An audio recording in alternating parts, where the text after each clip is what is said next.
Karimovga Qirg'izistonda haykal qo'ygan bo'lardim. Qirg'izistonning sobiq prezidenti Asqar Akayev O'zbekistonning birinchi prezidenti Islom Karimov haqida aynan shunday fikr bildirdi. Uning aytishicha, Karimov davridagi yopiq siyosat Qirg'iziston va Qozog'iston tadbirkorlari uchun imkoniyat yaratgan. Akayev 90-yillarda qirg'izlar bozor iqtisodiyotiga moslasha oladimi degan savol ustida ko'p o'ylaganini aytadi.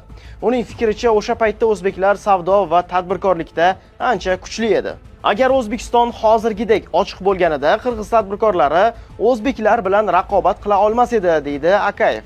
Sobiq prezidentning fikricha, Karimov o'zbeklarni mamlakat ichida ushlab turgan va bu qo'shni mamlakatlar biznesi uchun bo'sh maydon hosil qilgan. Biz Islom Karimovdan minnatdor bo'lishimiz kerak. Men unga Qirg'izistonda haykal qo'ygan bo'lar edim.